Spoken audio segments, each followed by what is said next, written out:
अवांजी समातुन ताईं radio voice of Sindh London. काक कढ़ीअ वण वया जलीअ मुंहिंजी जान, रखीअ काम कणकियो मारिस तह गुमान, हॾण जियां हाण सिघोअ मुठज सुपरी। भलारे भिट धणी जे भलारे बैत सां मुंहिंजी आवाज़ मुसाफ़िर radio voice of Sindh London तां थी दुनिया जी कुंड कुड़छ ताईं। जंहिंजा माॻ ॿुधिजे पियो उन्हनि मिड़नी महिरबाननि खे सिख भरियो सलाम शाल क़बूल पवे। 23 जून 2021 अरबा जे ॾींहुं प्रोग्राम कुझु वर्क किताब मां साण करे अव्हां जी ख़िदमत में हाज़ुर अव्हां जो पंहिंजो मेज़बान हबीब लगारी। प्रोग्राम जी शुरूआत में अव्हां लाइ इहा ई दुआ त शाल जितो हुजो, सुख सलामती सां हुजो, कॾहिं बि ॾुखियो ॾींहुं न ॾिसो, कॾहिं बि अव्हां जूं मुरकूं न मुरझाइजनि, हर वक़्तु अव्हां जे अङण ते ख़ुशियुनि जा मेला झमेला हुजनि। साथियो, अव्हीं ॼाणो था त प्रोग्राम कुझु वर्क किताब मां में असीं शामिल कंदा आहियूं उहे ख़ूबसूरत किताब जेके तारीख़ जा शाहिद हूंदा आहिनि, जिन में सिंध जूं ॻाल्हियूं हूंदियूं आहिनि, सिंध वासियुनि जूं ॻाल्हियूं हूंदियूं आहिनि, जिन में हिमत हूंदी आहे ऐं हौसले जा अहिड़ा त दास्तान हूंदा आहिनि जो दुनिया दंग रहिजी वेंदी आहे। सभ खां पहिरियां असीं शामिल कंदासूं नाम्यारे नावल नवीस ऐं लेखक सिराजुल हक मेमण जो किताब पढ़ाॾो सोई सॾ। अॼु असीं किताब पढ़ाॾो सोई सॾ जी 5वीं क़िस्त शामिल कंदासूं। जी हा, शामिल करियूं था किताब पढ़ाॾो सोई सॾ। जुआन डोड़ी घरनि मां खटूं ऐं तॾा खणी आया ऐं लाशनि ऐं फटियलनि खे घर पहुचाइण लॻा। सभिनी जे अखियुनि में हिकु अजीब चमक हुई, जंहिं संदन मुंहं ते सुरियापणे खां शर्मसार हुयूं, संदन मुंहं ते सुरियापणे खां शर्मसार लीकूं हुयूं, के अलबत इहो सोचे रहिया हुआ त हेल त उनजा खरा बची विया, पर आईंदे छा थींदो। कोकलताश खे इहो नियापो मिलियो त सांडे वांगुरु ॻाढ़ो थी वेंदो ऐं बदिले वठण लाइ ज़रूरु काहे ईंदो। फटिलनि खे घर पहुचाए वरी जुआननि बि पाण में सुस पुस करणु शुरू कई ऐं पंहिंजे वाहण खे राताहे खां बचाइण जो रिथूं रथण वेही रहिया। ॻोठणा ईंदड़ रस्तनि ते पहिरें ॾियण जूं सलाहूं कंदे हुननि उमिरि जी हिकु रथ ते अमल करणु शुरू करे ॾिनो। उन रस्ते खे हेठियां ई हेठियां सुरंग वांगुरु खोटे मथां वरी बूह ऐं कख अहिड़ी तरह सांधारे छॾियाऊं जो परियां कंहिंखे बि शक न पवे त उन्हनि कखनि हेठां के खायूं खोटियल हुयूं। ज़ालनि जे चवण ते ॻोठ जा पीर मर्द बि हाण सुलह बदिरां पंहिंजनि ज़मीननि ऐं पंहिंजी आबरू लाइ वेहण लाइ तयारु थी विया। जानण त तुरखाननि सां झेड़े चुको हो, तंहिंखे पक हुई त कोकलताश हमिलो ज़रूरु कंदो। हुन वेझी छिक में पंहिंजनि समूरनि संगतियुनि खे चवाए मोकिलियो त सॼण पे ॾेखारण जो वक़्तु अची वियो आहे ऐं जंहिंखे वाहिर करणी हुजे सो हलियो अचे। थोरनि ॾींहंनि में ही नंढिड़ो ॻोठ चङी मोचारी छावणीअ बणिजी वियो। माण्हुनि में हाणे डप ऐं हिरास बदिरां ईमान ऐं घुमंड मोटी आयो हो। राति जो पहिरें वक़्तु हमराह कचहरियूं कंदे तुरखान सां खाधल चोटनि जूं कहाणियूं खणी वेंदा हुआ। 4 पहर गुज़ारण लाइ सिंध जे सोरनि बाबति नड़ बैत गुज़ारतूं ऐं परोलियूं सिर करण वेही रहंदा हुआ। पोइ जॾहिं फजर जी बांग ईंदी हुई तॾहिं सभु को कलमो भरे मस्जिद जो रुख कंदो हो। पंहिंजे वरनि जूं ॻाल्हियूं ॿुधी निंढनि जवाननि जा हौसला जीअं पोइ तीअं वधंदा विया। हू रोज़ 8 ठाहींदा हुआ, मोर्चनि ते वेही दुश्मन जो इंतज़ारु कंदा हुआ। माण्हू ॿेलाड़ा विढ़ंदा हुआ ऐं कॾहिं कॾहिं दुश्मन जे हमले जा सां करे पंहिंजे रिथाउनि जे उणाइनि खे ज़ाहिर कंदा हुआ। ज़ाइफ़ाऊं पंहिंजे मुंहं सूं जवाननि ऐं वरड़नि जूं चोॿोलियूं ॿुधी पंहिंजा 8 ठाहींदियूं हुयूं। भटारनि खे ॾुही मदियूं खणी 2 4 गॾिजी ॾुध वलवड़ण वेहदियूं हुयूं त बजाए सुई या सेबे या सगन ऐं मिटण माइटनि जे ॻाल्हियुनि जे पंहिंजे मुड़सारनि जी सोराइनि जूं ॻाल्हियूं खणंदियूं हुयूं। ॾुध मखण खां वांदकाई खां पोइ हू हथियारनि खे हथ महट करण वेही रहंदियूं हुयूं। कुहाड़ियुनि तरारियुनि ऐं भालनि जूं सारायूं हलंदियूं हुयूं। गननि जे चटनि ऐं फारनि जे तजलनि जूं कहाणियूं ॻाइबियूं हुयूं। पर दुश्मन हुननि खां वधीक हरफ़ती हो। 3 महीना गुज़री विया पर कोकलताश जा माण्हू ॼण त आया ई कोन हुआ। संदसि सिपाही जेके धकिजी विया हुआ से बि चङा भला थी माफ़ियूं घुरी रवाना थी विया। किन जवान जो ख़्यालु हो त खेनि वास वञण जी मोकल ई न ॾिजे, पर वरड़नि उनखे सिंधी सोरनि जी शान वटां न सम्झी खेनि खीर मखण खाराए रज़ा ख़ुशी सां मोकल ॾिनी त वञी पंहिंजनि बचन भेड़ा थियनि। हुननि बि वञी कोकलताश खे ॻोठ वारनि जी तयारियुनि ऐं परे परे खां आयल सिंधी सर्वेचनि जूं ख़बरूं ॾिनियूं हुयूं। एतिरो वक़्तु जो गुज़री वियो त ॻोठ जे माण्हुनि खे पक थींदी वई त तुरखान शायदि पंहिंजी ग़लती महसूसु कई हूंदी या सरकार बि खेनि अहिड़ी ज़ुल्म ते लानत मलामत कई हूंदी। उन करे तुरखान वरी ॻोठ जो रुख न कंदा। हुन जूं चौकियूं ऐं पहरेदारियूं हरे हरे ई सुस्त पवंदियूं हुयूं। ॿाहिरियां यार दोस्त साथी सॼण बि मोकिलाए वञण लॻा ऐं ॻोठियो वरी अमन ऐं सकून जी हयाती गुज़ारण ऐं पंहिंजे पोहरे में मस्तु रहणु लॻो। मुहर्रम जी 10 तारीख़ हुई। ॻोठ जे माण्हुनि मां अध खां मथे माण्हू रोज़ाइता हुआ। ठठे मां हिकु वॾो मौलवी वाज़ करण लाइ घुरायो हुआ। साझी बांग खां थोरो अॻु माण्हू हरे हरे थी मस्जिद में गॾु थियण लॻा। जिन जवाननि खे चौकियुनि ऐं मोर्चनि ते रहणो हो से बि अॼु ठठे जे मौलवी साहिब जो वाज़ ॿुधण कारणु मस्जिद ॾांहुं रिढ़ी आया हुआ। सिज जो आख़िरी किरणो रोज़ाइतनि जे मुंहं ते शुक्राननि जो पाछो विझंदे मस्जिद जे गुंबदनि खां घणो दूर सिंध सागर में समाइजी वियो ऐं दीनू बांगे पंहिंजे परसोज़ आवाज़ में बांग शुरू कई, अलाहु अकबर अलाहु अकबर अलाहु अकबर अलाहु अकबर। ओचितो दीनू जो आवाज़ रुकिजी वियो ऐं घड़ी साइद खां पोइ ला इलाह जे आवाज़ जो सोज़ हिकु नई माना सां समूरनि माण्हुनि ते छाइजी वियो ऐं दीनू चाढ़ीअ जे ॾाकण त थिणंदो थाबड़ंदो अची किन निमाज़नि जे विच में किरियो। हिकु तीर संस निड़गढ़ में खुतल हो ऐं हुनजो साहु बांग जा आख़िरी हर्फ़ आलापण जी कोशिशि करे रहियो हो। उन साॻी घड़ी में ज़ालनि ॿारनि जूं कीकूं आसमान ॾारण लॻियूं। घोड़नि जूं हिणकारूं हथियारनि जा शबका ऐं सवारनि जूं हकलूं दज़ ऐं मिटी जे गुबार सां गॾिजी क़यामत ऐं महशर जो गूगाव बणिजी वियूं। जवान हिकदमि पंहिंजे मोर्चनि ॾांहुं भॻा के पंहिंजे घरनि ॾांहुं डोड़िया ऐं के पीरसन उते ई सजदे में किरी धरी धणीअ दर ॿाॾाइण लॻा। कंहिंखे बि पंहिंजो होश न हो। पहिरें उघाड़ा हथियारनि बिना हर को पंहिंजी मंज़िल ॾांहुं वधी वियो। पीर तुरखान हेल कंहिं ॻोठ ते काह करण बदिरां वॾी जंगल संभरी आया हुआ। मस्जिद मां निकिरण ते ई माण्हुनि ॾिठो त तुरखान माकड़ वांगुरु ॻोठ में फैलिजी विया हुआ ऐं जेको थे साम्हूं आयनि उन ते हिक ई वक़्त में 10 तरारियूं ऐं भाला टुटी थे पिया। जवान मोर्चनि ते पहुचण खां अॻु धकिजंदा फटजंदा किरंदा विया। किन जवाननि मुड़िसी करे कंहिं न कंहिं तुरखान खे घोड़े तां लाहे को भालो का तरार हथ करे विधी ऐं उन तरह सां विढ़ंदे विढ़ंदे पंहिंजे मोर्चनि ॾांहुं वधण लॻा। पर तुरखान जी कुत ख़ल्क़ हज़ारनि जी तइदाद में हुई। उन सां विढ़ीअ पूरे पवण अण थियणी हुई। ऐं पोइ जॾहिं तुरखाननि घरनि ऐं लोढ़नि खे बाहियूं ॾियणु शुरू कयूं तॾहिं सभिनी जूं हिमतूं जवाबु ॾेई वियूं। पंजनि बचनि खे बचाइण लाइ हर को पंहिंजे पंहिंजे घर ॾांहुं भॻो। हिकिड़ो तुरखान घोड़ो डोड़ाईंदो वॾे चवंदो वियो, सिंधियो पंहिंजे ज़ाइफ़ान ऐं ॿारनि जी जान प्यारी अथव त पेश पओ। जॾहिं हाहूर ढरी थी तॾहिं अमीर कोकलताश अॻियां विहारो खनि जवान ऐं ॻोठ जा समूरा पीरसन कंध झुकायो बीठा हुआ। 70-80 मुड़ुस तुरखान जे क़त्ल आम जो शिकार थी चुका हुआ। कोकलताश जे मुंहं ते अजीब मुर्क हुई। हुन हिकिड़े तुरखान खे इशारो कयो। तुरखान अॻियां वधी सिंधी में चयो, अव्हां जे ॻोठ जो परियो मुड़ुस केरु आहे? ॻोठाण जूं नज़रूं जानण खे ॻुड़ण लॻियूं पर मेड़ में जानण कोन हो। पाण में सुस पुस कंदे हुन पीरसन हाजी ख़ालिक इन खे खणी अॻियां कयो। सो तूं आहीं हितां जो परियो मुड़ुस? तुरखान ॼण टोक कंदे चयो। अबा जेके सभिनी जी सलाह सां मुंहिंजे तुरखान फ़ारसी में अमीर कोकलताश सां ॻाल्हाइण में लॻी वियो।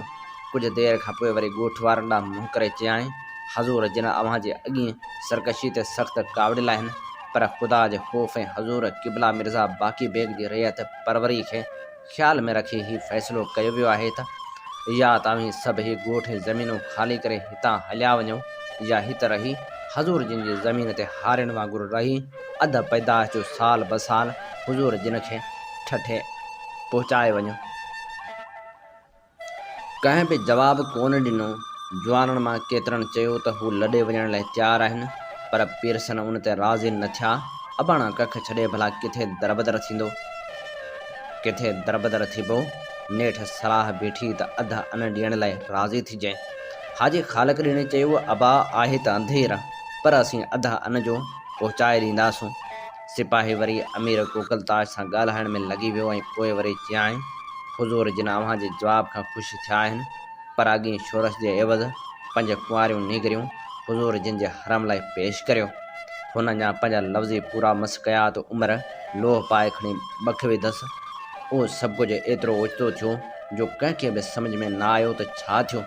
तुरखान जी रंभ ॼण सभिनी खे होश में आणे छॾियो। तुरखान जी पंहिंजी तरार संस पेट जे आर पार लंघे वई ऐं हू उते कुठल ढॻे जा मिटी में लेथड़ियूं पाइण लॻो। जेॾी महिल उमिरि तरार छिके कढी त 10 भाला संस सीने जो घेरो करे बीठा हुआ। उमिरि पंहिंजे चोतरफ़ निहारींदे तरार फिटी करे छॾी। घड़ी ले माठ थी वई। कोकलताश जो मुंहुं कावड़ खां ओधो कारो थी वियो ऐं हू फारसी में गारियूं ॾियण लॻो। हुन जे हुकम ते उमिरि खे रसण सां चोखंबो खणी ॿधाऊं। पोइ हिकु तुरखान अॻियां वधी आयो। हुज़ूर जिन अव्हां ते रहम खाई अव्हां खे ॻोठ में रहण जी इजाज़त ॾिनी, हीअ उन जो बदिलो था ॾियो। हुन कमीणे हाणे हज़ूर जे दिलि मां रहम जो पाड़ू पटे कढी छॾियूं आहिनि। हुन खे सज़ा ख़ुदि हज़ूर जिन तजवीज़ कंदा।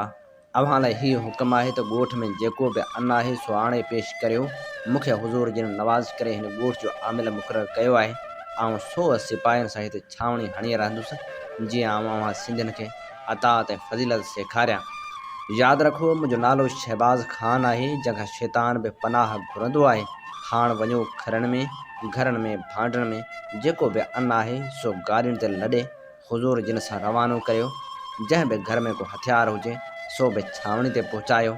ऐं यादि रखो, कंहिं बि माण्हू का सरकशी कई आहे, सरकारी हुकुम जी अनहराफ़ी कई आहे त उन जे घर जे समूरनि माण्हुनि, ज़ालनि ऐं ॿारनि खे आउं ठठे जे बाज़ारनि में नीलाम कंदुसि। वञो कुतो, अञा बीठा आहियूं।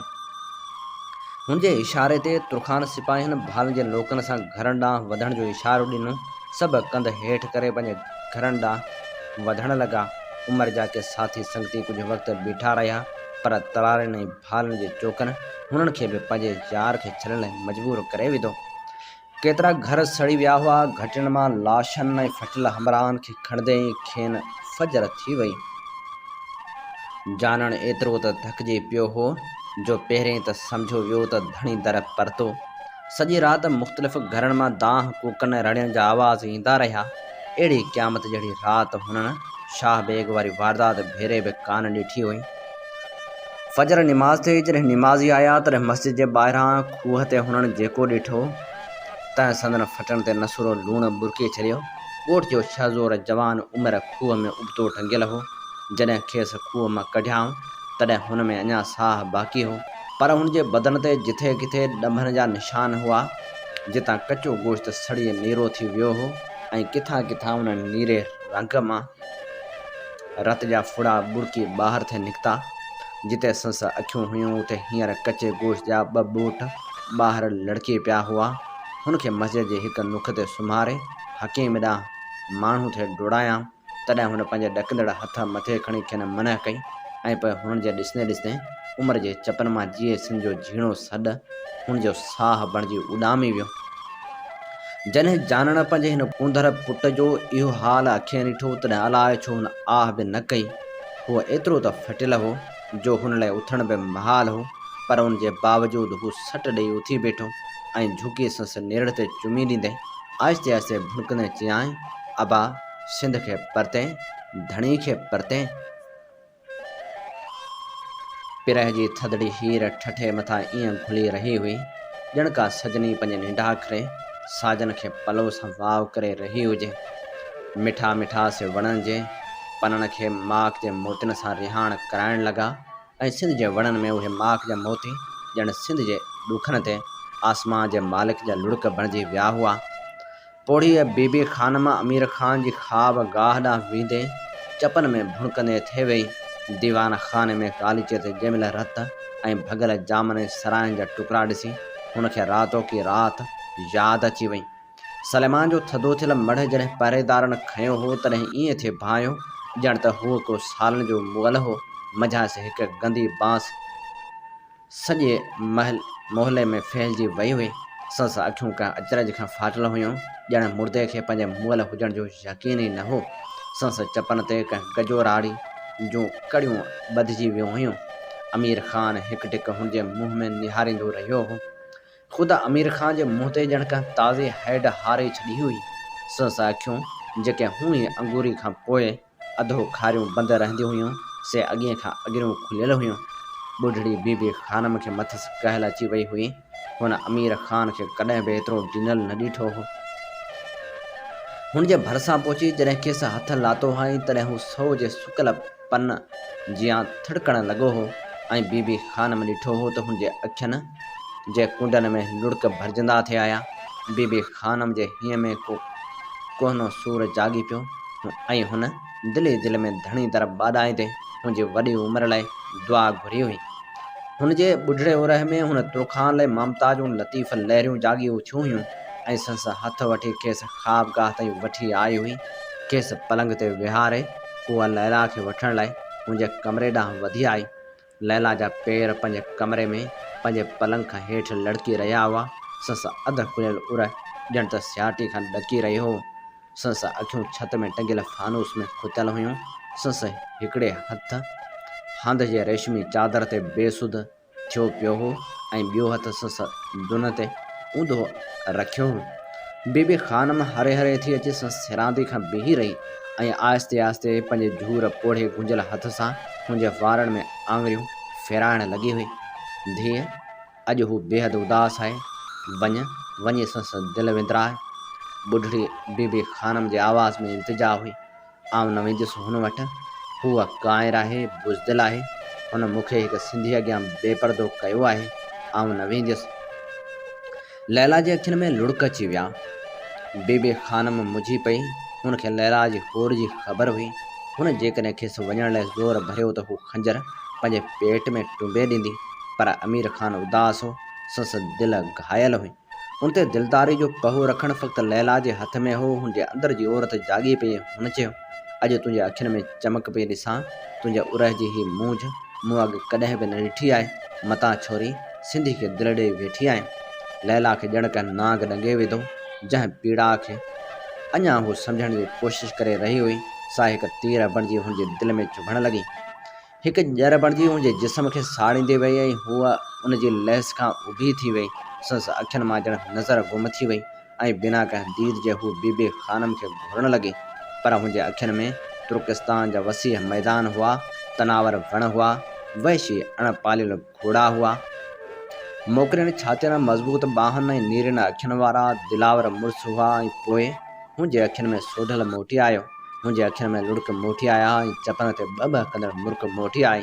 हुनजे अखियुनि में दीद बि मोटी आई ऐं हुन बीबी ख़ानम जे कुल्हे ते हथ रखंदे चयो त, हा बीबी ख़ानम, आउं चाहियां थी त हुन सिंधी जी छाती में मज़बूत ॿाहुनि में ऐं नीरनि अखियुनि में समाज गुम थी वञा।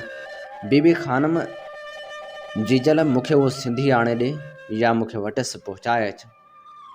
आस्ते त ॻाल्हाए छोरी। अमीर ख़ान जे कन ते भुणक पई त तोखे मूंखे घाणे में पीड़ाए छॾींदो। ॿुढड़ी खे भउ खां ॾकणी वठी वई। तुरखान जी कावड़ ऐं गज़ब खां उहा अणवाक़ुफ़ हुई। चङे जे हलाकू जे औलाद खे हुन पाण बि त लोलियूं ॾेई मुछनि जी सावक ॾिनी हुई। हूअं ॿुधंदो त छा कंदो उहो बुज़दिल? लैला नफ़रत मां चयो ऐं पोइ पंहिंजे उरह सां अरड़ाई कंदे उनखे कुॾाईंदे हुन चयो हो, अॼु खां पोइ ही उरह, ही ॿाहूं हिकु नए इंतज़ार ऐं ओसीड़े में रहंदियूं। अमीर ख़ान हाणे हुननि खे हथ बि न लाहे सघंदो। हुन अञा जुमिलो पूरो मस कयो त दरवाज़े ते अमीर ख़ान खे बीठल ॾिठां।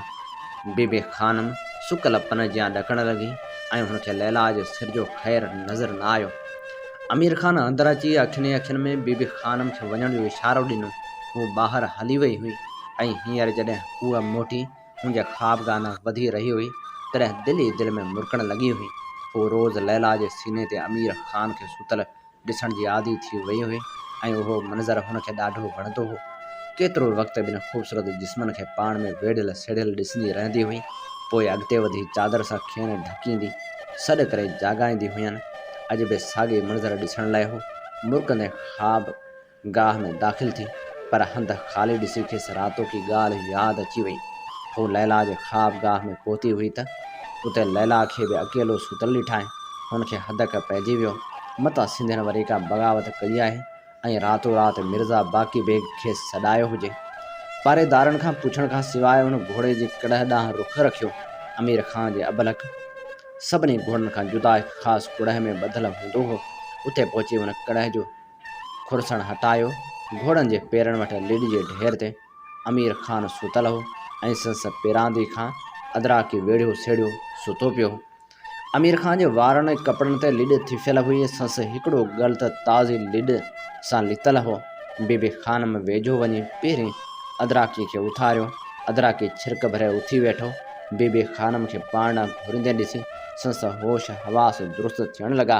हुन बीबी खानम खे ॿुधायो त राति अमीर खान ओचितो मुंहिंजी कोठी में आयो हो ऐं हू वरी दीवान खाने में मोटी पोइ कड़ह में अची घोड़े जी ॻिची में ॿाहूं विझी ॻाल्हियूं करण लॻो ऐं खेसि ईअं ई उते निंड अची वई।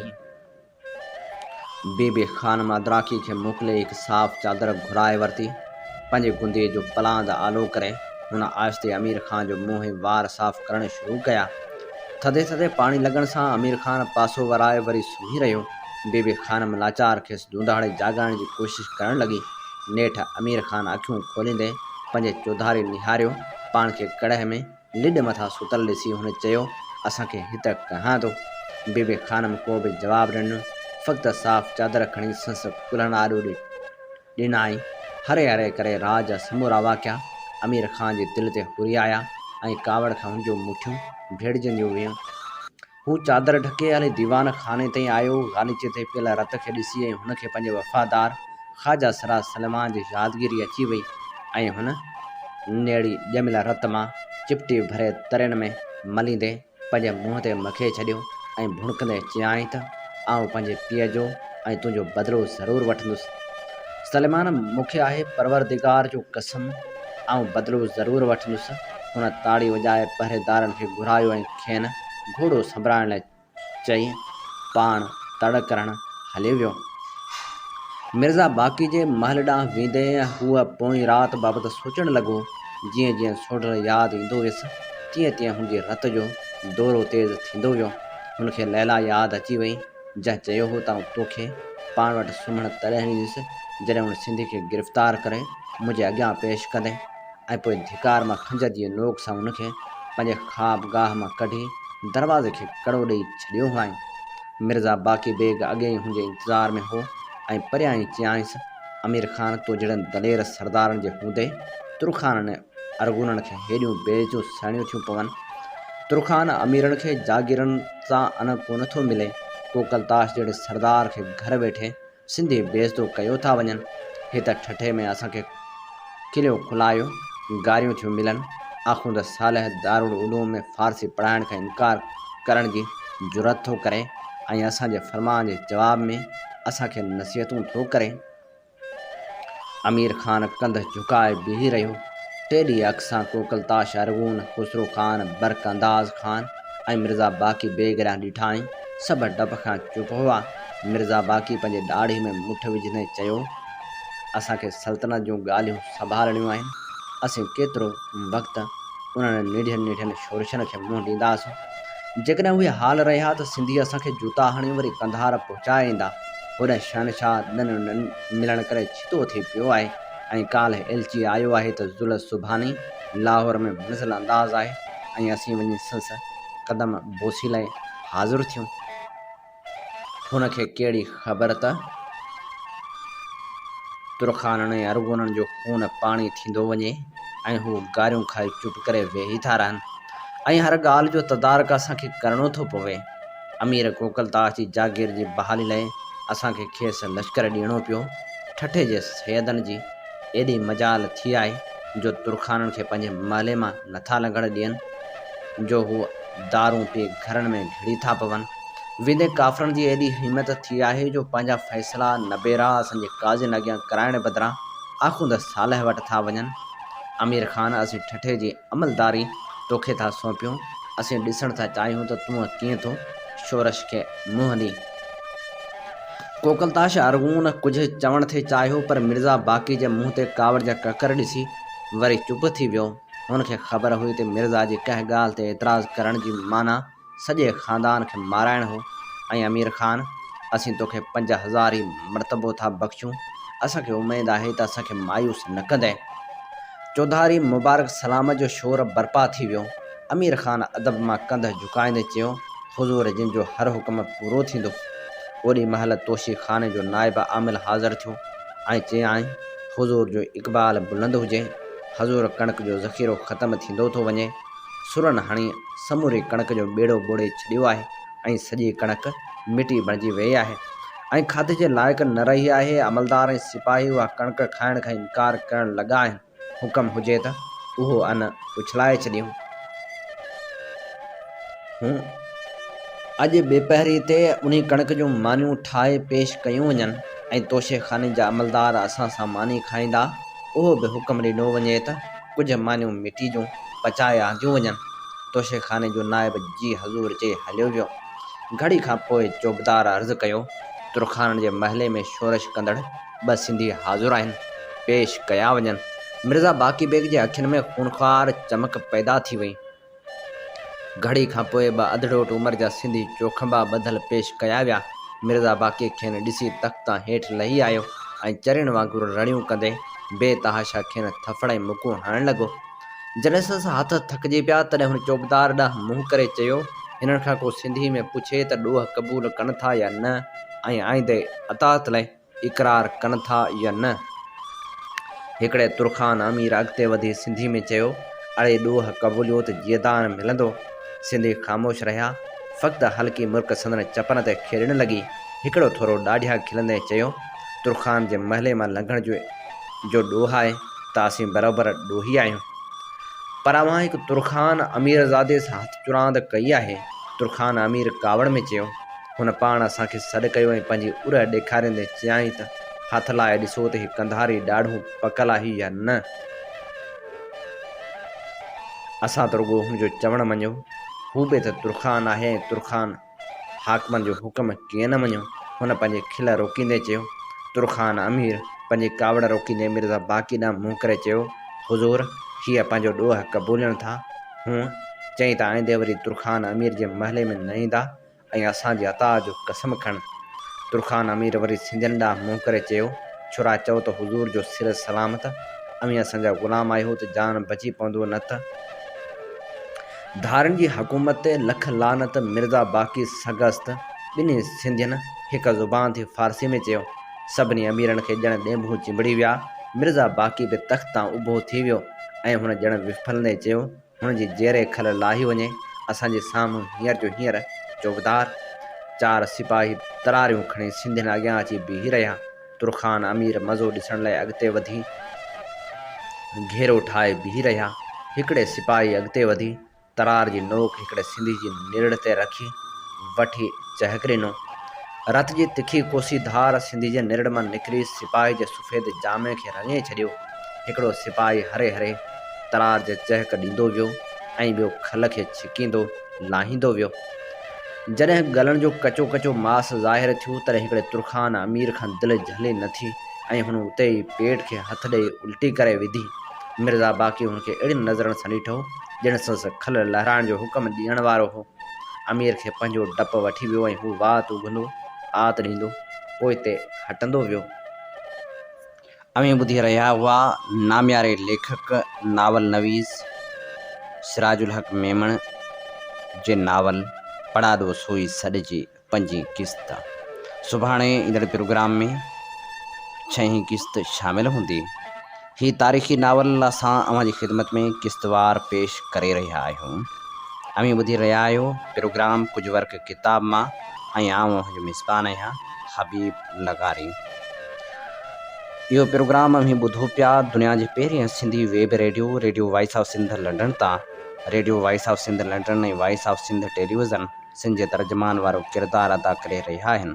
जितां सिंध में थींदड़ हर बेवाजिबी ऐं क़ौमी मसइलनि ते आवाज़ु उथारियो वञे थो। इल्म अदब सियासी समाजी ऐं सक़ाफ़ती सरगर्मियुनि खे अवली जे बुनियाद ते असीं नशर कंदा आहियूं। पंहिंजे क़ौमी आवाज़ खे घर घर पहुचाइण में पंहिंजो क़ौमी किरदारु अदा करियो। 24 कलाक नशर थींदड़ हिननि क़ौमी इदारनि खे अव्हांजे साथ सहकार ऐं माली सहायता जी ज़रूरत आहे। अचो क़दम वधायो ऐं हिन सफ़र में असां सां हमक़दम बणिजो। जेकॾहिं अमीं radio voice of Sindh London जी नशरियात पंहिंजे मोबाइल फ़ोन ते ॿुधणु चाहियो था त हींअर ई प्ले स्टोर में वञी रेडियो वॉइस ऑफ सिंध जी ऐप डाउनलोड करियो। हर वक़्तु ॿुधंदा रहो radio voice of Sindh London. जेकॾहिं असांजा गुज़िरियल प्रोग्राम अव्हां खां रहिजी विया आहिनि त तव्हीं यूट्यूब ते हींअर ई सर्च करियो radio voice of Sindh London. Program कुझु वर्क किताब मां में हाण वर्क वरायूं था। नाम्यारे शाइर वठी हर हर जन्म वरबो मिठा मेहरान में मिलबो। जे ख़ालिक जुमन दरबदर जे किताब वठी हर हर जन्म वरबो जा चूंड वर्क। ही किताब अली ज़ाहिद सहेड़े पधरो कयो आहे, जंहिंमां कुझु चूंड वर्क अव्हां जी ख़िदमत में शामिल करियूं था। जुमन दरबदर लिखे थो त सियासत ऐं सियासी सरगर्मियुनि ते जेकॾहिं अयूबी हुकूमत पारां पाबंदियूं मढ़ियूं वियूं हुयूं तॾहिं साईं जीएम सैयद फ़िक्री तौरु उन माठार खे मुंहुं ॾियण लाइ बज़्म सूफ़ियाए सिंध जहिड़ी हलचल शुरू कई हुई त जीअं कंहिं न कंहिं नमूने या कंहिं न कंहिं सूरत में माण्हुनि ताईं सिंध जो पैगाम पहुचे। माण्हुनि सां गॾु हुजण वारो अहसासु बरक़रार रखण लाइ सैयद अहिड़ा इदारा जोड़िया, बिल्कुलु अहिड़ी तरह ज़ियाउल हक़ वारी मार्शल लॻी त उन दौरान असां उहा हिकमत अमली जोड़ी त हाणे अदबी ऐं सक़ाफ़ती मोर्चे खे वधीक असराइतो बणाइणो आहे। उन हवाले सां सॼी सिंध में असां लतीफ़ जा ॾिहाड़ा मल्हाइण शुरू करे ॾिना। तस्वर इहो हो त लतीफ़ सिंध खां ॿाहिरि त थी कोन थो सघे। सिंध लतीफ़ जी सिट सिट में समायल आहे। आउं सम्झां थो त लतीफ़ सरकार सिंध जा दर्द जेके सुसु जे रूप में ॻाया आहिनि, मारे जे रूप में जेका हुबुल वतनी पेश कई आहे, या मोमल जा जेके मंड मजाज़ लतीफ़ पेश कया आहिनि, उन जो मिसाल कोन थो मिले। आउं सम्झां थो त सिंध में अॻे भिटाई साहिब जो जेको तस्वर मौजूदु हो सो ओलियाउनि वारो हो, पर साईं जीएम सैयद जे पैगाम लतीफ़ किताब खां पोइ सिंध में उहो तस्वर आम थियो त लतीफ़ हिकिड़ो शाइर आहे, क़ौमी शाइर। सैयद लतीफ़ खे अहिड़े नमूने पेश कयो जीअं सिंध जे माण्हुनि में हुबुल वतनी वारा जज़्बा बेदार थियनि। उन तसलसल में अॻिते हली तनवीर अब्बासी, आगा सलीम ऐं ॿिनि केतिरनि ई अदीबनि ऐं दानिश्वरनि फ़िक्र लतीफ़ जे हवाले सां कमु कयो। उन कम खे उजागर करण लाइ असां सियासी मोर्चे खां हटी करे अदबी ऐं सक़ाफ़ती मोर्चे जो सहारो वरितो। उन में मुख़्तलिफ़ ॾिहाड़ा मल्हाइण जे बहाने असांजो सिंध जी कुंड कुर्च में वञणु थींदो हो। आउं घणो करे हर प्रोग्राम में संगत सां गॾु हूंदो हुउसि। शायदि कोई अहिड़ो प्रोग्राम हुजे जेको मूंखां रहिजी वियो हुजे। अहिड़नि प्रोग्रामनि जी अक्सर सदारत कंहिं वॾे अदीब या शाइर खां कराई वेंदी हुई, जहिड़ोकि आरिसर साहिब, मोहम्मद इब्राहिम जोयो या वरी हफ़ीज़ कुरैशी, जेको बला जो मुक़ररु हूंदो हो। उनखे बि अहिड़नि प्रोग्रामनि जी सदारत दौरान तक़रीरूं कंदे ॿुधोसीं। आरिसर साहिब जो किताब वरिया वाहिरूं उन्हनि लतीफ़ी ॾिहाड़नि जो नतीजो आहे, जंहिंमें शाह लतीफ़ जे फ़िक्र जी जदीद तशरीह आहे। उन दौर में असां हिकिड़ो लतीफ़ जो ॾिहाड़ो पीर साहिब पागारे जे ॻोठ में पिणु मल्हायो हो। सैयद मुजतबा शाह राशिदी असांजो मेंबर हूंदो हो। लतीफ़ जी वरसी वारे उन प्रोग्राम जो समूरो ख़र्च पीर साहिब पागारे भरियो हो। ॾाढो शानदार प्रोग्राम मुनक़िद थियो हो। आरिसर साहिब पिणु उते ख़िताब कयो हो, जंहिंमें हुन शहीद सोरिया बादशाह जे तारीख़ी पस मंज़र बाबति ॻाल्हियूं कयूं हुयूं। भिटाई असां वटि उन वक़्तु गॾिजण जो ऐं माण्हुनि ताईं पैगाम रसाइण जो वसीलो बणिजी चुको हो। उन्हनि प्रोग्रामनि में भिटाई जे बहतन खां वठी आलमी तब्दीलियुनि जो ज़िक्र थींदो हो। वियतनाम, अंगोला ऐं ॿिनि तहरीकनि बाबति ॼाण आम करण सां गॾु पंहिंजी सियासी सूरतहाल ते पिणु ॻाल्हियूं माण्हुनि ताईं पहुचाइबियूं हुयूं। लतीफ़ जे ॾिहाड़नि आम माण्हुनि अंदरि इल्मी ऐं अदबी हवाले खां तमामु घणा असर छॾिया। उन सां गॾु सियासी तबलीग पिणु थी रही हुई। उहो ई कारण आहे जो अॻिते हली इस्टेब्लिशमेंट खे लतीफ़ जे ॾिहाड़नि मल्हाइण ते पिणु एतिराज़ थियण लॻा। हुननि सम्झी वरितो हो त अहिड़नि प्रोग्रामनि जी आड़ में ॿियो कमु पियो थिए। हुननि होरियां सख़्तियूं कयूं ऐं अहिड़नि प्रोग्रामनि ते पिणु पाबंदियूं मढ़णु शुरू करे ॾिनियूं। पर तॾहिं बि असांजो नौजवान उन्हनि बंदिशनि, कलम 144 ॿिनि सख़्तियुनि ऐं ख़ौफ़ बावजूदि कंहिं न कंहिं नमूने अहिड़ा प्रोग्राम मुनक़िद कंदो रहंदो हो ऐं उन में वॾे अंग में माण्हू शरीक थींदा हुआ। कॾहिं कॾहिं माण्हू प्रोग्रामनि में रुॻो तक़रीरूं ॿुधी हलिया वेंदा हुआ, राग कोन ॿुधंदा हुआ। कॾहिं वरी इहो महसूसु थींदो हो त माण्हू तक़रीरनि मां बेज़ार थी पिया आहिनि, पोइ बचार सुठा रागी घुराए माहौल मचाए तकरीरूं कयूं वेंदियूं हुयूं। माण्हुनि जे मिज़ाज जे मुताबिक़ हिकमत अमलियूं जोड़ियूं वेंदियूं हुयूं। हिकु भेरे उस्मान बजीर वारनि निंदे शहर में लतीफ़ जी वरसी जो प्रोग्राम रखियो। आरिसर साहिब जी सदारत हुई, सो असां ॿई गॾिजी प्रोग्राम में पहुतासीं। तकरीरूं थियूं। ॿिए ॾींहुं असांखे वॾा वॻण वञिणो हुजे। आऊं ऐं आरिसर साहिब सुबुह जो सवेर उथियासीं त जीअं ई उते महल सां पुॼूं असां लारी में चढ़ियासीं। हिकमत अमली तहत हू अॻियां वेठो, आऊं पुठीं सीट ते वञी वेठुसि। बस निंदे खां हली 2 मेल पंधु कयाईं त कंडक्टर मूं वटि आयो भाड़ो वठणु। मूं इशारे सां चयसि त अॻियां हमराह वेठो आहे, उहो भाड़ो ॾींदो। कंडक्टर वियो आरिसर वटि, हुन खां भाड़ो घुरियाईं त आरिसर चयसि त बाबा पोइ ते हमराह वेठो आहे, उहो भाड़ो ॾींदो। वरी आयो मूं वटि, रुखे लहजे में चयाईं, यार किरायो ॾियो, तुंहिंजो हमराह चवे थो त तोखां वठां। मूं चयो हुन कोन ॾिनो छा? चयाईं न। मूं मुस्कुराईंदे चयो त ॿेड़ी भाड़ो त मूं वटि बि कोन्हे। असांजी रुॻो एतिरी ॻाल्हि ॿोल थी, हमराह बाह थी वियो। कुझु पुछो कोन, रुॻो बस खे ज़ोर सां धक हणी रोकियाईं। पोइ असां ॿिन्ही खे हिकु अधु गार ॾेई धिका ॾेई लारी मां लाहे हलंदो थियो। तरीक़ेकार इहो तय हो त राति जिते प्रोग्राम कयोसीं उतां खां ॿिए हंधि रसण जो भाड़ो उन्हनि खे ॾियणो हो। पर राति सॼी कमकार करण जे करे वीचारा के थकिजी पिया, जो खे न यादि ई न रहियो ऐं सुम्ही पिया। असां बि हिक ॿिए जे आसिरे निकिता हलिया आयासीं। मूं सम्झो त आरिसर खे पैसा मिलिया हूंदा, हुन सम्झो त मूं वरिता हूंदा। हाणे असीं ॿई प्यादा हलंदा रहियासीं। मैल खनि पंधु कयो हूंदोसीं त अॻियां शहनाई जो आवाज़ु मुंहिंजे कननि में गूंजो। थोरो अॻिते वधियासीं त रस्ते जे भर में शामियाना लॻा पिया हुआ। मूं आरिसर खे चयो, ॿेली सिंधी माण्हुनि जी शादी आहे, सुबुह जी महल आहे, 2 टे सेरा ॻाईंदासीं त 2 टे रुपया ठही पवंदा। बदीन जेतिरो भाड़ो ठही पवंदो। बदीन पहुचंदासीं त अॻिते जे लाइ संगत पाण भाड़े जो बिलो करे वठंदी। आरिसर जा पोयां पेर चवे, छॾे यार, बसि पंधु था हलूं। पर मूं ज़ोरी दरवेश खे आमादा कयो ऐं शामियाननि ॾांहुं लाहे वियोमांसि। छने में दाख़िल थियासीं त साम्हूं घोट मोड़ ॿधियो वेठा हुआ। ताज़ो निकाह पढ़जी चुको हो। असां बि अची हथ ॿधा ऐं अर्ज़ु कयो त बाबा थर जा फ़क़ीर आहियूं, 2 कलाम ॻाइण जी इजाज़त घुरिजे। लाड़ जा माण्हू राग शौक़ सां ई जाम ॿुधंदा आहिनि, पर मां चयो त सॼी राति ॻाइणनि असांजो मथो खाधो आहे। वरी अव्हां अची निकिता आहियो। असां चयनि त ॿेली असीं हींअर पुॻा आहियूं, सो मिड़े महर कयो। हमराहनि जो राग ॿुधण जो मूड त कोन हो, पर विच मां कंहिंखे शायदि कहल पई, जो चयाईं त अड़े छॾियो, वीचारनि खे त 2 कलाम ॻाइनि, अलाए वीचारा किथां हलिया आहिनि। इजाज़त मिली वई। मूं फ़क़ीरनि खे मिंथ कई त थोरो बाजो वॼायो ऐं मूं ॻाइणु शुरू कयो त हिन अङण ते मोर लॻी वई बहारी मेंदी अदल जी मेड़ मां घुरायां। असांखे 2 रुपया घोर पई। मूं ॾिठो त भाड़ो त असांजो निकिरी आयो, पर साम्हूं 2 घोट वेठल हुआ। उन्हनि जे भर में नौजवान छोकिरा पढ़ियल लिखियल थे लॻा मचलो कयो वेठा हुआ। सोचमि भाड़े जो कमु त थी वियो, छो न हाणे कुझु क़ौमी कम बि कजे। सो मूं सेरनि बजाए 2 कलाम शेख अयाज़ जो ॻाइणु शुरू कयो। सारे शहर वसाया पत्थर, जिन सां चिकना चूर हुयो। पोइ बि हुन ते नारा मारिया, मुड़ुस को मंसूर हुयो। मार्शला जो छितो दौर हो, सो सिंध जे ॿाराड़ियुनि में को ॻाइणो क़ौमी गीत ॻाईंदो ई कोन हो। छोकिरनि वीचारनि को सॼी राति पिए ॻाइण खे फरमाइशूं कयूं, पर कंहिं बि संदन फरमाइश पूरी न कई हुजे।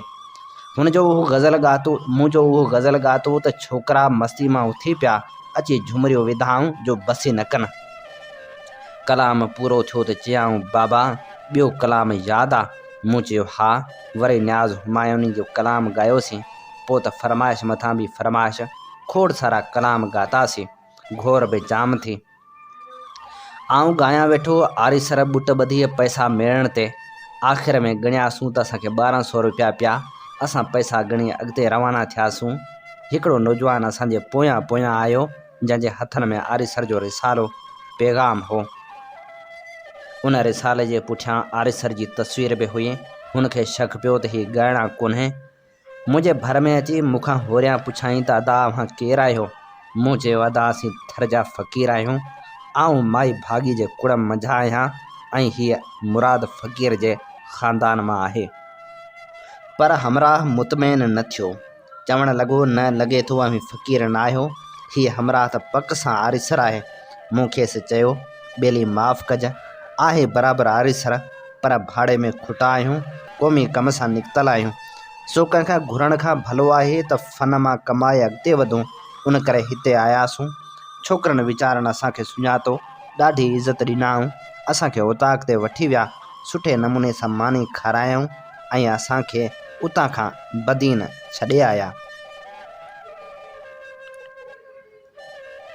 बदीन खां पोइ असां वॾा वॻण ताईं यकी गाॾी बुक कराई।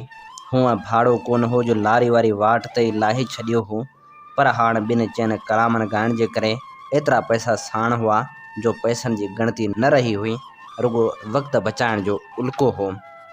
असीं वॾा वॻण तक़रीबन 4 वॻे धारे या रसी वियासीं। उते पुॻासूं त पुछा कईसूं त बाबा ॿियो केरु आयो आहे? त ॿुधायांव त ॿियो केरु कोन पुॻो आहे, रुॻो ख़ान साहिबु मंज़ूर अली ख़ान पुॻो आहे। असां चयो, बाबा वारो कयो, ॿुधायो त ख़ान साहिबु किथे आहे? असांखे वठी हलिया। उते पासे में हिकिड़ो मैखानो हो। उते ख़ान साहिबु बाजो मथे हेठां कयो सुम्हियो पियो हो। केॾो वॾो माण्हू ऐं हीअं सादगी सां सुम्हियो पियो हो। हालांकि मेज़बाननि वीचारनि ॿाहिरां आयल महिमान लाइ जॻहियूं बि ख़ाली करायूं हुयूं। तरसण ऐं आराम करण जो बहितर बंदोबस्तु थियल हो। हिन दरवेश खे बि चयो हां, पर हिन सादगी जो मुज़ाहिरो कंदे, जिते आयो जहिड़े हाल में आयो, आराम करण खे बहितर सम्झो। ख़ान साहिबु मंज़ूर अली ख़ान उन्हनि राॻियनि मां हो जिन खे पैसे जी लालच बिन्ह न हूंदी हुई। हुन कॾहिं बि न चयो त को आऊं हेतिरा पैसा वठंदुसि या एडवांस ॾियो।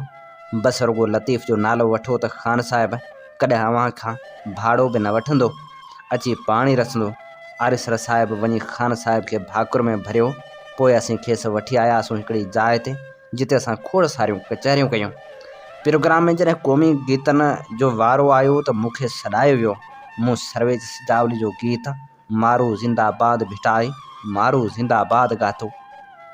प्रोग्राम में अक्सरियत ग़रीब हारी मज़दूर तबिके जे माण्हुनि जी हुई। उन हिकिड़े गीत जे करे माण्हुनि में एतिरो त जज़्बो बेदार थियो जो मुंहिंजे मथां पैसनि जी घोर शुरू थी वई। माण्हुनि रक़्स शुरू करे ॾिनो। सॼो पंडाल झूमी पियो हो। उन हिकिड़े गीत ते मूंखे 700 रुपयनि खां वधीक घोर थी हुई। उन दौर में 700 वॾा पैसा हुआ। उहे बि मज़दूर क़िस्म जे माण्हू घुरिया हुआ। उहो गीत ॻाए बसि कयमि त वरी फरमाइश थी, ॿियो बि ॿुधाए। मूं इब्राहिम मुंशी जो गीत ॻातो, बड़ची बम बंदूक सां बीठो तड़ ते तातारी आ, केॾी राति अंधारी आ। उन दौर में उहो तय हो त रसणो हर प्रोग्राम ते आहे, पैसो नाहे त का परवाह नाहे, किथां न किथां का न का वाह खुली पवंदी हुई। उहो उल्को कतई न हूंदो हो त कीअं थींदो, ख़बर नाहे त कीअं थींदो। घड़ीअ घड़ो हथ करे सुणीअ साझी बांग वांगुरु बसि निकिरी पवणो आहे। वसीला पाण ई पिया जुड़ंदा हुआ। बसि जेका ॻाल्हि अहम हुई सा उहा त पंहिंजे मक़सद सां सचाई हुई। हीअ चूंड वर्क असीं अव्हां जी ख़िदमत में पेश करे रहिया हुआसीं। नाम्यारे लेखक ऐं शाइर जुमन दरबदर जे किताब वठी हर जनम वरबो मां। अव्हीं ॿुधी रहिया आहियो प्रोग्राम कुझु वर्क किताब मां, ऐं आऊं अव्हां जो मेज़बान आहियां हबीब लगारी। हीउ प्रोग्राम अव्हां जी ख़िदमत में पेश कयो पियो वञे radio voice of Sindh London तां। Radio voice of Sindh London ऐं voice of Sindh television Sindh जे तर्जुमान वारो किरदारु अदा करे रहिया आहिनि, जितां सिंध में थींदड़ हर बेवाजिबी ऐं क़ौमी मसइलनि ते आवाज़ु उथारियो वेंदो आहे। इल्मु, अदब, सियासी, सक़ाफ़ती ऐं समाजी सरगर्मियुनि खे अवले जे बुनियाद ते नशर कयो वञे थो। पंहिंजे क़ौमी आवाज़ खे घर घर पहुचाइण में पंहिंजो क़ौमी किरदारु अदा करियो। 24 कलाक नशर थींदड़ हिननि क़ौमी इदारनि खे अव्हां जे साथ सहकार ऐं माली सहायता जी ज़रूरत आहे। रेडियो जी नशरियात तव्हां पंहिंजे मोबाइल फ़ोन ते बि ॿुधी सघो था। हींअर ई प्ले स्टोर में वञी रेडियो वॉइस ऑफ सिंध जी ऐप डाउनलोड करियो ऐं ॿुधंदा रहो radio voice of Sindh London. Program कुझु वर्क किताब मां में हाणे वर्क वरायूं था किताब हैदराबाद जी तारीख़ मां। इहो किताब हुसैन बादशाह सहेड़े छपराए पधिरो कयो आहे। जॾहिं त हिन किताब जो पहिरियों एडिशन 2003 में छपजी मंज़र आम ते आयो हो, जंहिंखे फाइन कम्युनिकेशन हैदराबाद पारां छपराए पधिरो कयो वियो हो। हिन किताब मां असां अव्हां लाइ पेश करियूं था नाम्यारे लेखक तर्जमे निगार ऐं मुहक़िक़ अता मोहम्मद बंबरो जो मज़मून नीरूं कोट ऐं मोरखनि जा मुंझारा।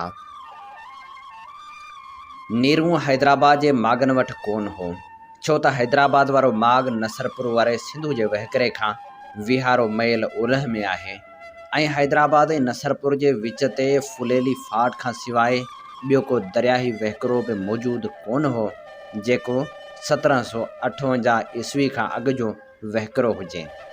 ॿियनि लफ़्ज़नि में ईअं खणी चइजे त नसरपुर वारो दरिया जो सफ़ा पोयों वहिकरो हो जेको हेठि हली ॿ दरियाही जी सूरत में वहंदो हो, जिन मां ओलाहियुनि खे कलरी ऐं ओभारियुनि खे बघाड़ सॾींदा हुआ।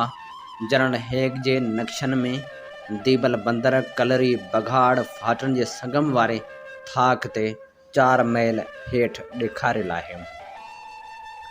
जेकॾहिं को मुसाफ़िर दीबल बंदर खां मंसूरा वेंदो त नीरूं या हैदराबाद खेसि छो अचणो पवंदो। अॻे सुपर हाईवे या नेशनल हाईवे कोन हूंदा हुआ जिन सां कार या ट्रक वसीले अची नीरूं पहुचबो हो। जेकॾहिं नीरूं ऐं हैदराबाद हिकु आहिनि त असांखे हिन ॻाल्हि ते बि सोचणो पवंदो त अॼु असांखे मंसूरा जा खंडर हैदराबाद खां ओभर उतर में न पर ओभर ॾांहुं थोरो वधीक लड़ियल नज़र ईंदा ऐं हैदराबाद खां दीबल सर ॾखण पर थोरो ओलह ते लड़ियल ॾिसण में ईंदो। पोइ उहो बंभोर हुजे या ककर बुकेरा या को ॿियो माग हुजे। उन हिसाब सां दीबल खां मंसूरा जे तरफ़ उतर ओभर वञी बीहंदो। जेको माण्हू दीबल खां मंसूरा जे सफ़र ते निकिरंदो हूंदो सो ज़रूरु काफ़िले सां हूंदो जंहिंखे दरिया जे कठार सां हलणो पवंदो हूंदो ऐं कलरी ऐं बघाड़ वारी 2 दरियाही खां मथां सिंधु जो ओलह पासो ॾेई रेण फाट जे सिंधु खां धार थियण वारे थाक मथां दरिया उभरंदे तरफ़ उकरी मंसूरा ॾांहुं सिधो वञी ओलहंदे पुराण जे मुंड वारे हिसे में पहुचंदो हो जेको हैदराबाद खां अटकल 40-45 मैल वञी ओभर बीहंदो। जेकॾहिं खेसि नीरूं अचणो पवंदो हो त कलरी ऐं बघाड़ वारे 2 दरियाही वटां दरिया खे छॾे सिधो उतर रुख करणो पवंदो हो। नीरूं या हैदराबाद पहुची दरिया टिपण लाइ जाग्राफी दाननि जी लिखत मूजिबि वरी 18-20 मैल सफ़ा ओभर हलणो पवंदो। 30-40 मैल वकड़ करे मुसाफ़िर नेठि नीरूं वञी कहिड़े कम वास्ते सो बि पाणीअ कोहे दूर गंजे डूंगर गाम जी ज़ियारत लाइ त उड़ियो थुड़ियो यात्री एॾह वेंदो हूंदो। बाक़ी मंसूरा वेंदड़ मुसाफ़िर नीरूं या हैदराबाद छो वञे। अरब जाग्राफी दाननि मां हिकिड़े दीबल खां नीरूं 2 ॾींहंनि ऐं 2 3 ॾींहंनि जे पंध ते ॿुधायो आहे। ॾिसंदा इब्ने खुरदाज़िया, मसूदी, अस्तखरी ऐं इब्ने होकल जा हवाला। मिलियल हक़ीक़तनि मां मालूम थिए थो त उहो फ़ासिलो अॼु जे 40 ऐं 60 मैलनि जे विच ते हुजणु घुरिजे। ॿिए पासे पाण मुसनिफ़ ॿुधाए थो त नीरूं कोट ऐं सेवण जे विच ते 120 मैलनि जो पंधु आहे, पर हाणोके फ़ासिले मूजिबि उहो सेवण खां रुॻो 80 मैलनि जे फ़ासिले ते आहे। मुंहिंजे ख़्याल में नीरूं 2 ॾींहंनि जे फ़ासिले मुताबिक़ दीबल खां 45 मैल उतर ऐं सेवण खां फ़ासिले मूजिबि हाणोके हैदराबाद खां 30-35 मैल ॾखण ओभर तरफ़ हुजणु घुरिजे। सेवण खां नीरूं ऐं दीबल खां नीरूं वारे फ़ासिले जे विच ते दीबल ऐं मंसूरा जे तरफ़नि खे ऐं उन दौर जे दरियाही वहिकरे खे ध्यान में रखी उन एराज़ी खे नीरूं लाइ जाचणो पवंदो। ॿी अहम ॻाल्हि हीअ बि आहे त सिंध में अहिड़ो पुराणो क़िलो आहे ई कोन जेको पाणी जे सहूलियत खां 18-20 मैल परे हुजे। जीअं नीरूं कोट लाइ चयो वञे थो, हैदराबाद वारो क़िलो बि फुलेली वहिकरे करे तइमीर कयो वियो हो जेको 1758 खां अॻे उते मौजूदु कोन हो। उन खां सवाइ ॿियो बि हिकिड़ो अहम तारीख़ी हवालो असांजे साम्हूं अचे थो त मोहम्मद बिन कासिम जॾहिं ॿुधिया जे इलाइक़े में पहुतो हो त हजाज तरफ़ां वटसि हुकम पहुतो हो त हूअ नीरूं मोटी अचे ऐं दरिया उकिरी वञी राय ॾाहर सां मुक़ाबिलो करे। जेकॾहिं नीरूं हैदराबाद आहे ऐं खेसि उतां दरिया उकरण जो हुकुम थियो हो त पोइ हू उतां ई दरिया उकिरियो हूंदो। नीरूं हैदराबाद वटां ओभर तरफ़ दरिया उकरण सां सिंध जे मरकज़ी हिस्से में वञी पहुचे हा, जेको ब्रह्मण आबाद ऐं रावड़ जे विच ते हो ऐं फ़ौजी नुक़्ते निगाह खां अहम हो। ॿी ॻाल्हि त रावड़ ताईं पहुचण वास्ते सिंधू जे फाटण चाढ़ण में वञी फासे हा ऐं गॾोगॾु सिंधी फ़ौजी मज़ाहिम जो बि ख़तरो हो, छाकाणि त तंहिं वक़्तु सिंधू में चाढ़ अची वियो हो। टी ॻाल्हि हीअ बि आहे त मोहम्मद बिन क़ासिम जा दोस्त जत भट्टी या मोकी पुट वसाई वारो इलाइक़ो हितां खां ऐं अरोड़ खां बि घणो ॾखण तरफ़ हो, जिते ॾाहर रहियल हो। जेकॾहिं मोहम्मद बिन क़ासिम नीरू या हैदराबाद खां 30 मैल हेठि वञे दरिया उकिरे, तॾहिं बि हाणोके ठटे खां उत्तर तरफ़ वञी संस पार उकिरण वारो थाक बीहंदो। मोहम्मद बिन क़ासिम ॿेड़ियुनि जी जंहिं पुल तां उकिरियो हो, तिन जो बंदोबस्तु मोके पुट वसाए कयो हो। खेसि उहा मजाल कीअं थी हूंदी जो रावड़ खां 70-80 मैल मथे पंहिंजा ॿेड़ा काहे वञे, मोहम्मद बिन क़ासिम खे पुल ठाहिण लाइ ॾे, छो त ॾाहिर पाण रावड़ में मौजूदु हो। तंहिं करे मुनासिब ॾिसण में ईअं अचे थो त उहो नीरू कोट हैदराबाद खां घणो ॾखण ओभर तरफ़ वाक़िअ हूंदो। गॾोगॾु ईअं करण सां पोएं दौर वारा फतह बाग ऐं जोण वारा अहम इलाइक़ा अरब फ़ौज ऐं राजा ॾाहिर जे विच ते अची वञनि था, जेका ॻाल्हि पिणु अरब फ़ौज लाइ मुफ़ीद कोन हुई। हीअ मज़मून हो नाम्यारे लेखक ऐं ॾाहे अता मुहम्मद बंभरो जो, जेको असां अव्हांजी ख़िदमत में पेश करे रहिया हुआसीं किताब हैदराबाद जी तारीख़ मां, जेको सहेड़े छपरायो आहे हुसैन बादशाह। इन ते प्रोग्राम कुझु वर्क किताब मां जो वक़्तु पंहिंजी पुॼाणी ते पहुचे थो, पंहिंजे मेज़बान हबीब लगारी खे इन साॻी दुआ सां ॾींदा इजाज़त। वसे भिट तुंहिंजी भलारा सदा, सदा देस परदेस सारा वसन, कॾहिं सिंध सिंजी न मेरी थिए, कॾहिं मोड़ कंहिंजा न मुरझाए अचनि।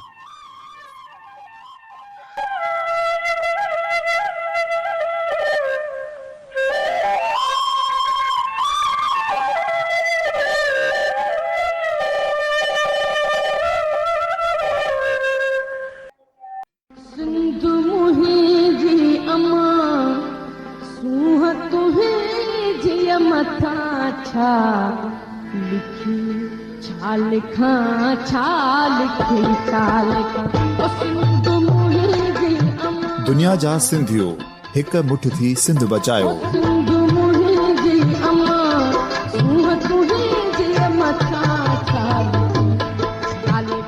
सिंध जो क़ौमी आवाज़ radio voice of Sindh London.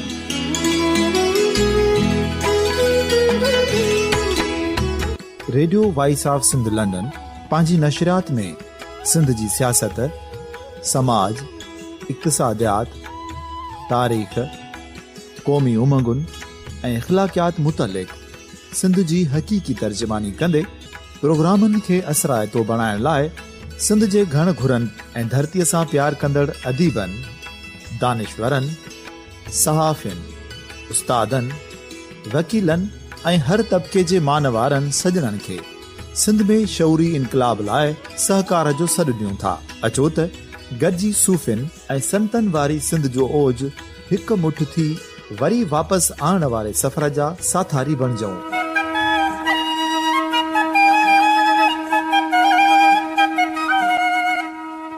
हिक नए सुबुह जी शुरूआत जो पड़ाॾो घर घर, ॻोठ ॻोठ ऐं शहर शहर ताईं पहुचायो। शाल सिंध आबाद ऐं ख़ुशहाल थिए, सिंधी माण्हू सुखियो ऐं सताबो थिए।